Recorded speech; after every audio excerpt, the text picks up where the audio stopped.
Good morning internet, listen, I know, this is the millionth Square Enix video on this godforsaken platform. I am tired, boss. Yeah, I'm also tired of Final Fantasy VII, and yet they are talking about another movie. We will both suffer now, so give me a minute. Or 6. I get why people don't like this company. Final Fantasy isn't turn-based anymore, and what they did to 15 was mega perverse. But let's just for the fairness listen to the guy on the other side, who actually likes this company and their games. And then you can rule guilty. First off, let me just start with the fact that they are a video game company and they make games. Very elementary, you say? No, not in this day and age. I see commentary that if you just build great games, everything would turn around. It's just not true that if we go off and build great games, all of a sudden you're going to see console share shift. What I'm also alluding to is that they have a really rich portfolio with around 3 to 5 games a year, which covers every RPG interest you might have, including turn-based with the Bravely, Saga and the Dragon Quest series. And there's even more. Yeah, I'm not lying to you, check it out yourself. And also, they make pretty good use of every IP they have. Just in the last few years, they brought back The World Ends With You, Valkyrie, Star Ocean, Saga, Chocobo Racing, and the Mana series. That's not including the countless remasters that brought other IPs back. Oh yeah, they're remasters! Square surprisingly puts a lot of effort into these. Crisis Core was never this fluent before, with actual shortcuts and a completely new stance mechanic. Star Ocean 2 also very fluent with new mechanics. Near got an elaborate revamp with new dungeons. All of this isn't really a given. Let's look at the other big Japanese companies. Capcom just recently found out that the Onimusha IP belongs to them, and honestly, the reveal trailer looks more like a Souls game than my beloved Onimusha. This better be just a deception or I will cry.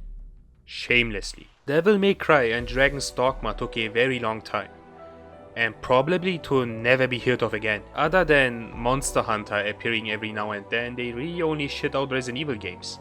Remember the news/leaks that said they are working on 5 Resident Evil games? Yeah, we know. Everyone knows. You didn't even need to leak that. They almost don't do anything else. Do they know what a Mega Man is? He's stuck on the moon for over 2 decades now. And I'm not getting any younger. How am I supposed to play Mega Man Legends 3 if I'm dead?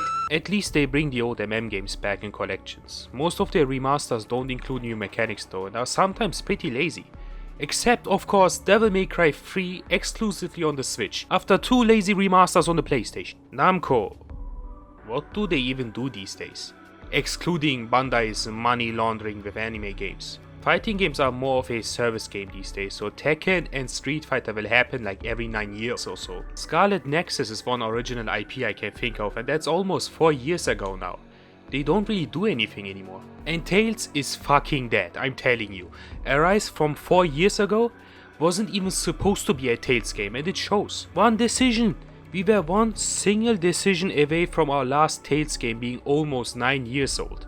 9 years is a lot. Some people turn into dads and grandpas in that span. But Graces and their big remaster project, they have so many great unlocalized Tales games and they go with Graces F. That's insane. And as cool as the Great Tales remaster project sounds, they don't have any coherent plans for it. They have no idea what they are doing. How do I know that? The people in charge are openly daydreaming in interviews about how they really want to remaster Tales of the Abyss. So you want to, but it's not on the list? What is then? Do you even have a list? Tales fans are cooked. Konami, I don't really have to go in details, right? Outside of the countless Silent Hill games in the making, they remaking Metal Gear Solid 3. And that's all a recent development. See now what I meant when I say video game companies making games is not self-explanatory? Sega also for the longest time were exclusively a Sonic and Yakuza company. Returning their old IPs is still a work in progress, recently announced, with Virtua Fighter being still in the distant future. So, I don't know, it doesn't seem like Square is doing that bad in comparison. If anything, I could always rely on them having something for me every year. Maybe it's me being biased, because I really love action RPGs, but I really like how they are reinventing the wheel every time with every game. None of these is like the other. Neo The World Ends With You plays nothing like Stranger of Paradise, which plays nothing like Final Fantasy 16, which plays nothing like Final Fantasy 15. And all of them are pretty elaborate too. You can do crazy combos with them and really blow up the skill ceiling with a little bit of experimenting and labbing. Even the ones I personally don't like have turbo weirdos on them doing crazy things. Think about this. Even the games I don't like are insane. That's an achievement.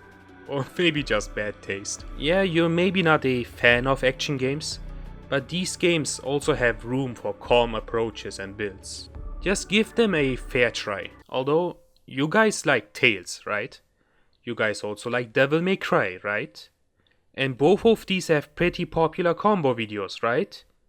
So there is a clientele for that. There is everybody.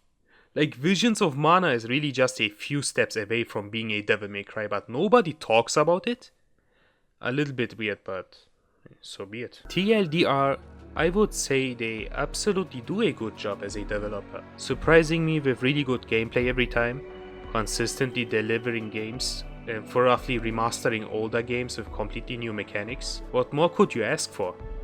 I know there are some stupid decisions on their side, like foam stars and the whole NFT thing, but look closely everywhere else and you will find companies doing worse left and right. The NFT thing was Matsuda's decision, by the way, few months before he stepped down from his CEO position. And the new CEO doesn't like to talk about how they are stuck with those plans for a while, so that should tell you all about what everyone else in the company thinks of NFTs. Now, let's talk about Final Fantasy 15 and 16 real quick, since these are the clear black sheeps in this whole dilemma. First off, Final Fantasy 16 is, despite what you think about the game, pretty amazing. There aren't really that many games out there that put this amount of effort into both their story and gameplay on a AAA range. I'm not a fan of the story, that thing can go suck chocobos in hell, I hate Game of Thrones. But forcing your team to watch Game of Thrones and putting a lot of work into the presentation is pretty impressive. Not on its own, since Sony does that a lot, but in tandem with the production value they put into its gameplay, being led by the Devil May Cry gameplay director, while also getting help from the Kingdom Hearts team and the Platinum Games team. That is production value for the gameplay that is absolutely unheard of. Correct me if I'm wrong there, but I never heard of a game putting this much effort into its gameplay while also blowing the story out of proportion. All on a AAA scale for a concept that isn't necessarily an evergreen, as the sales have shown. That deserves a lot of respect in my opinion. I'm not telling you to salute or lick its feet, but we could at least appreciate this in an era where everything has to fit into a norm, can we not? And Final Fantasy 15, I don't feel like discussing this game's quality, I'm the only person on earth who likes this game.